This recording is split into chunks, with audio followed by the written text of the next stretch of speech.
Peace, Royal Family. It's Molesey, Bridgette of the Queen Code. Hey, everybody. Hey. Hey, hey, hey.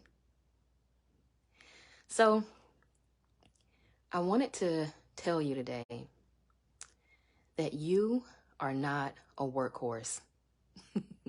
You are not a workhorse. I know that you may have a lot of things to do.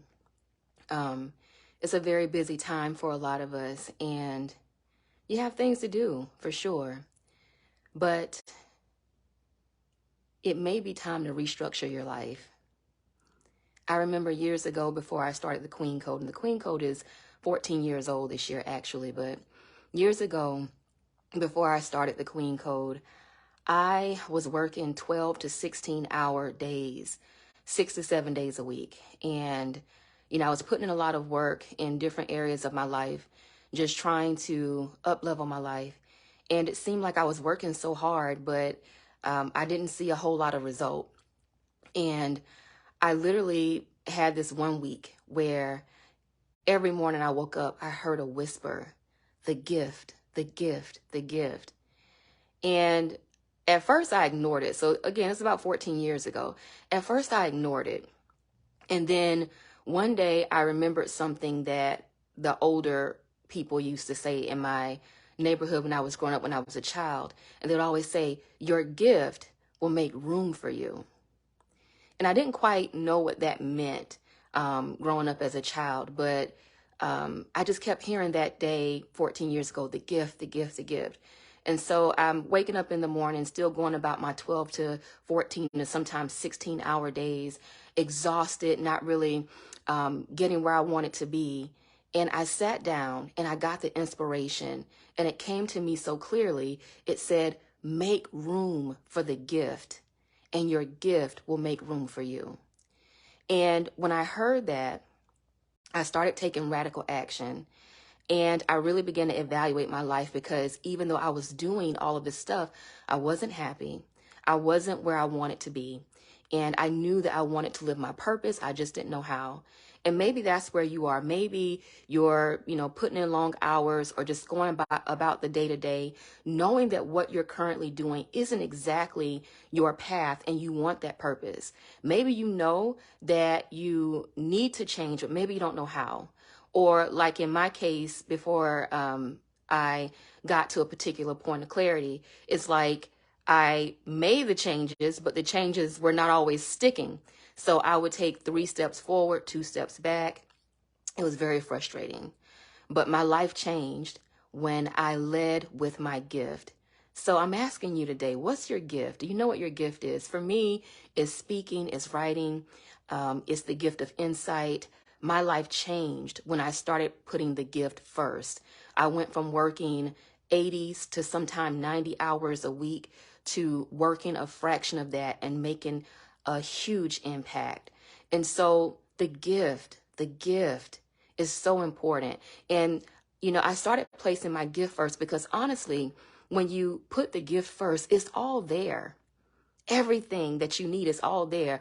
Contained in the gift are 4 things. The first thing is your relationship with the divine. In order to operate in your gifts at a high level, you have to rely on divine inspiration.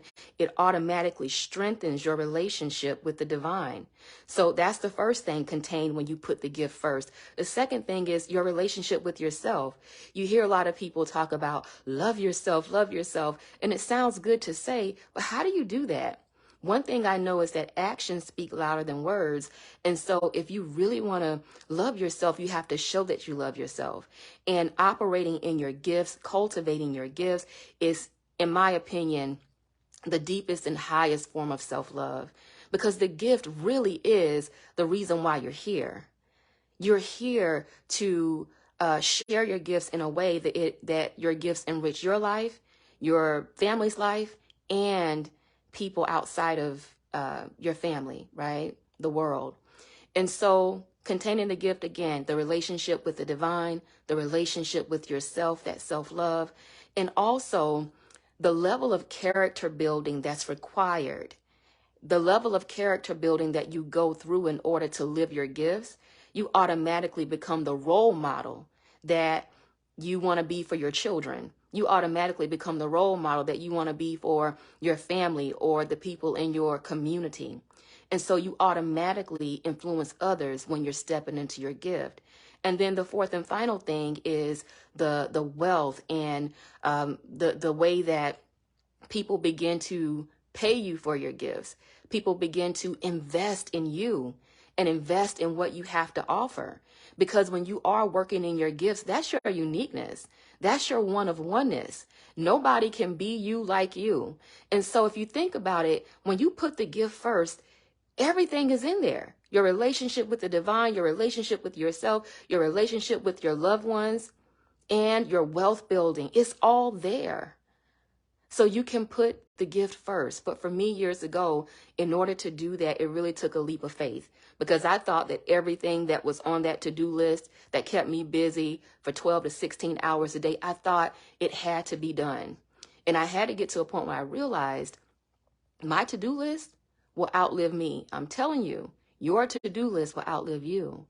And so it really takes a leap of faith to start making room for the gift.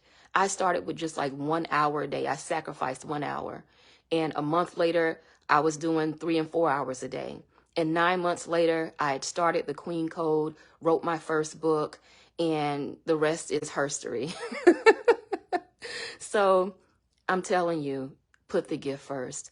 Make room for your gift, and your gift will make room for you. Bye.